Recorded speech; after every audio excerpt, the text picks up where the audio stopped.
The can in your hand weighs about a pound. The label shows a spoonful of creamy brown paste topped with a sprinkle of cheese, and the brand name carries decades of family recognition across American kitchens. You are about to open it for taco night. Spread the contents across a warm tortilla and feel you have done right by dinner. But tonight, an investigation into what several leading refried beans brands actually contain reveals a concerning gap between the rustic image, the cans project, and the industrial reality of what goes inside. 5 brands currently stocked on supermarket shelves across the country have been found to contain lard, hydrogenated oils, maltodextrin, preservatives, and in some cases fillers that dilute the actual bean content, transforming a simple traditional food into a processed product that bears only a nominal resemblance to what the label implies. Alongside these 5, this investigation also identifies 5 brands that deliver what consumers expect from a can of refried beans. Beans, fat, salt, and seasonings, prepared with integrity. Knowing the difference is not about shaming past purchases. It is about making better choices starting with your next grocery trip. The humble bean deserves better representation, and your family deserves better fuel. The context for this investigation begins with understanding what refried beans traditionally are. The dish, called frijoles refritos in Spanish, originated in Mexican and Tex-Mex cooking traditions and consists of cooked beans, typically pinto or black, mashed and fried in fat, traditionally lard or bacon drippings, with salt and sometimes onion or garlic. The dish is a model of simple, nutritious cooking, with beans providing protein, fiber, folate, iron, magnesium, and complex carbohydrates, and the fat contributing satiety and flavor. The FDA regulates canned bean products under standard food identity provisions, and the USDA supports bean agriculture and nutrition through various programs. The USDA dietary guidelines recommend beans and legumes as part of a healthy eating pattern, noting their contribution to plant-based protein intake and their role in dietary fiber recommendations. The American Heart Association highlights beans as a heart-healthy food choice when prepared without excessive sodium or unhealthy fats. A 2023 review in the journal Nutrients examined legume consumption patterns and cardiometabolic outcomes, suggesting that regular legume intake may contribute to favorable lipid profiles and blood glucose regulation in the context of a balanced diet. The challenge in commercial refried beans is not the beans themselves. The challenge is the ingredients that some manufacturers add alongside the beans, and the processing methods that may compromise the nutritional integrity of the finished product. The first brand to avoid is the widely distributed conventional refried bean cans sold at major grocery chains, priced competitively and marketed as a quick meal solution. The ingredient list reveals cooked beans, water, lard, salt, and hydrogenated oil. The presence of hydrogenated oil is a red flag in modern food labeling.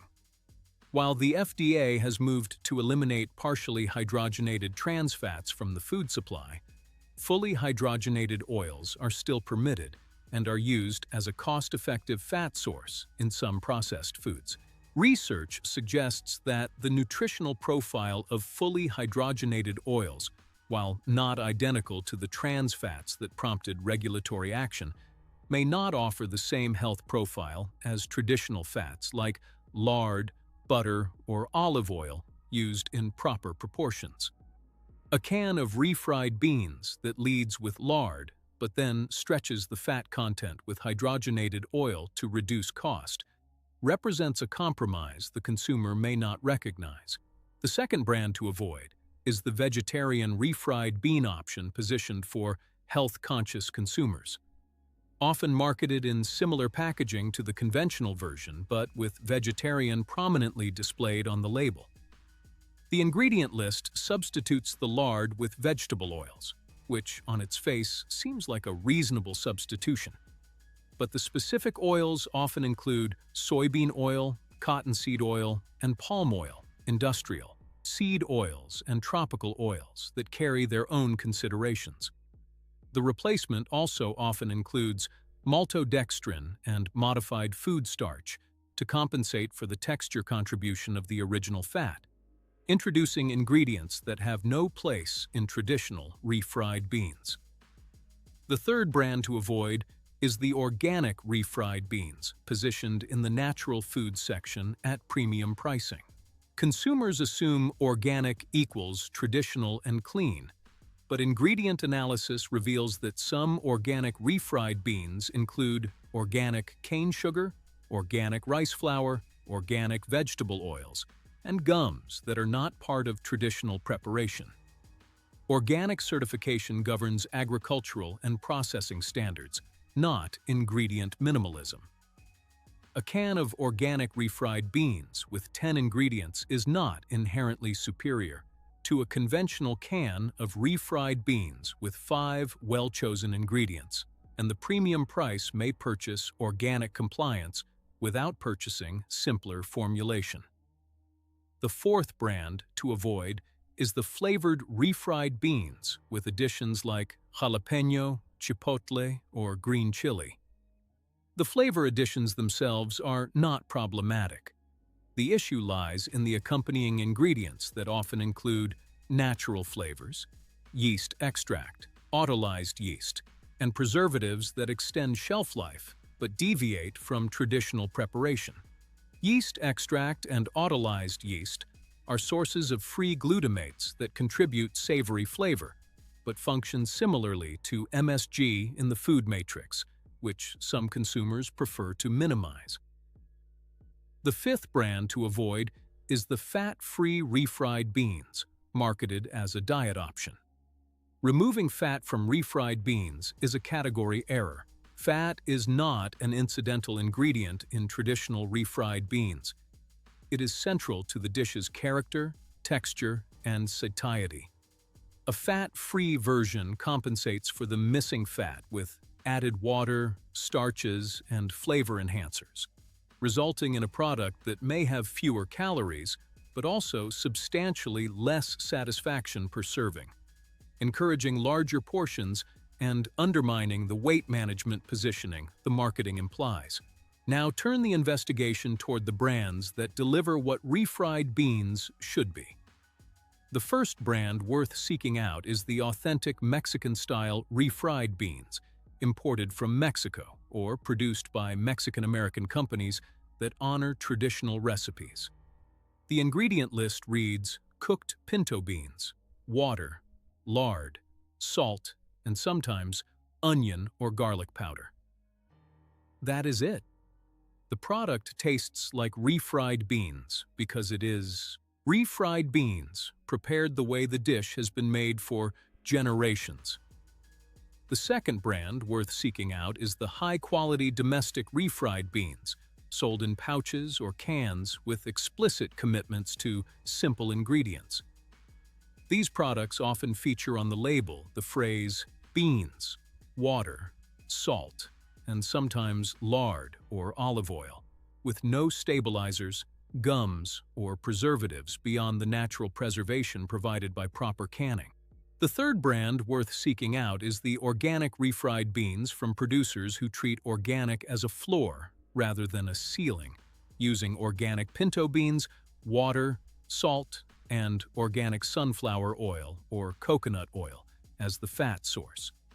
These products tend to be slightly more expensive than mainstream options but deliver genuine simplicity that justifies the price for families, prioritizing ingredient quality. The fourth brand worth seeking out is the black bean refried option, which provides variety and a distinct nutritional profile.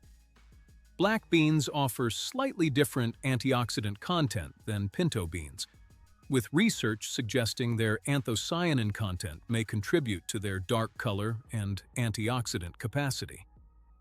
A simple black refried bean can, with beans, water, salt, and fat, delivers a flavorful alternative to traditional pinto versions and expands the family's legume repertoire. The fifth brand worth seeking out is the refried beans in traditional markets and specialty grocery stores that stock Latin American products, often in simpler packaging with Spanish-language labels and shorter ingredient lists. These products are sometimes overlooked because the packaging is less polished than mainstream brands, but the contents often represent the purest expression of the dish available in commercial form. Your local Mexican grocery, Latin American market, or international food section at mainstream stores can be a better source for authentic refried beans than the mainstream canned goods aisle. The economics of canned beans deserve examination because understanding them helps clarify why some products cut corners. Pinto beans are an inexpensive commodity crop, and a can of beans contains ingredient costs that are typically a small fraction of the retail price. Water, salt, and fat add minimal cost. The incentive to add fillers, stabilizers, and cheaper fats to reduce the bean content or stretch the finished product exists, because margins on mainstream canned goods are thin, and manufacturers operate under pressure to maintain price points against competition. Brands that commit to simple ingredient lists accept slightly higher ingredient costs in exchange for a cleaner product. And they often communicate this commitment through ingredient transparency and clear labeling. The consumer who learns to read labels can identify these brands even when their packaging is less eye-catching than mass-market competitors. The market rewards transparency when consumers reward it with purchases. And the refried beans category has seen a steady increase in clean label options over the last decade in response to growing consumer awareness. Research on bean nutrition continues to expand and affirm the category's place in a healthy diet.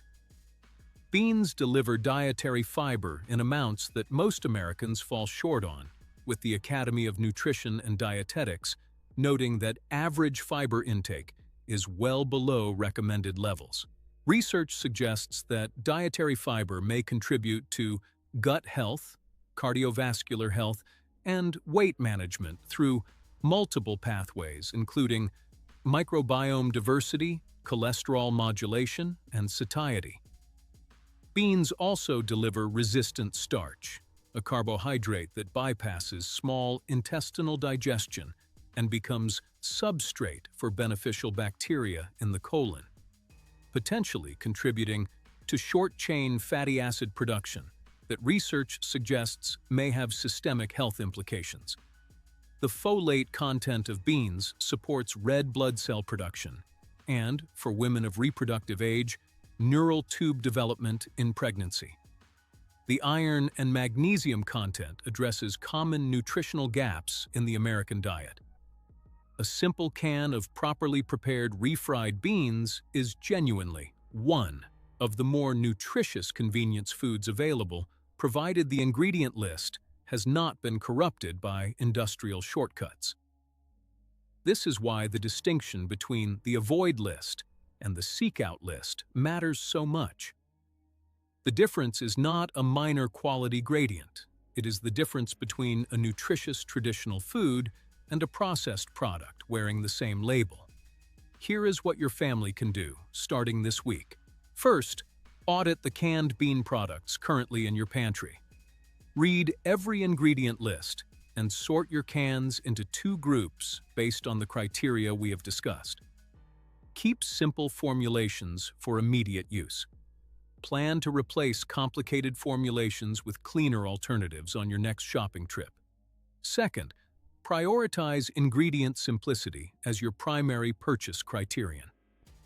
The can, with 5 ingredients or fewer, clearly identifying beans, water, salt, and traditional fat, is almost always a better choice than the can with 15 ingredients regardless of brand prestige or price point. Third, consider making refried beans from scratch. Dried pinto beans cost a fraction of canned bean prices per finished ounce. A pound of dried pinto beans soaked overnight and simmered for a few hours, then mashed and sautéed with a bit of fat, salt, and aromatics, produces refried beans, superior to any canned option at a dramatic cost savings. Use an instant pot or pressure cooker to eliminate the soaking step and reduce cooking time to under an hour. Fourth, diversify your bean repertoire beyond refried. Whole pinto beans, black beans, kidney beans, chickpeas, and lentils all offer nutritional variety and culinary versatility, and rotating across the family over the week expands the nutritional inputs your household receives. Fifth, explore traditional Latin American markets and specialty stores for refried bean options that may not appear in mainstream grocery chains. These stores often stock products closer to traditional preparation at competitive prices. Sixth, teach your children to read bean labels alongside other grocery items. Beans are an accessible entry point for ingredient literacy because the ideal list is short and recognizable. Seventh, consider the environmental and economic benefits of cooking beans from dry more frequently. Dry beans require less packaging, produce less waste, and cost less per serving than canned alternatives, and the flavor of freshly cooked beans generally exceeds canned versions.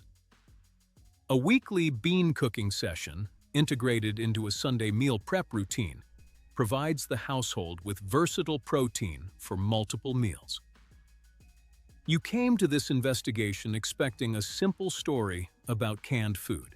You leave with a more nuanced understanding of how traditional foods can be quietly compromised by industrial reformulation, and how attentive label reading can identify both the pitfalls and the pathways. Refried beans is a small category in the grocery store, a humble can on a shelf most shoppers walk past without thought. But that can illustrate a principle that applies across your grocery cart. Simple foods deserve simple ingredient lists, and complications on the label usually signal compromises in the product. 5 specific brands warrant reconsideration, and 5 specific brands deserve your trust. Tomorrow's grocery trip can reflect this new framework, and next week's tacos can carry beans that honor the tradition they come from. Share this with the parents who feed bean burritos to picky eaters, with the college students building meals on a tight budget, with the grandparents who learn to cook beans the right way and lament what the can has become. The bean is patient. It has been feeding families across cultures for thousands of years, and it is waiting in your pantry to feed yours tonight. Make sure the can you reach for is worthy of the bean inside it. Your attention is the seasoning no factory can add.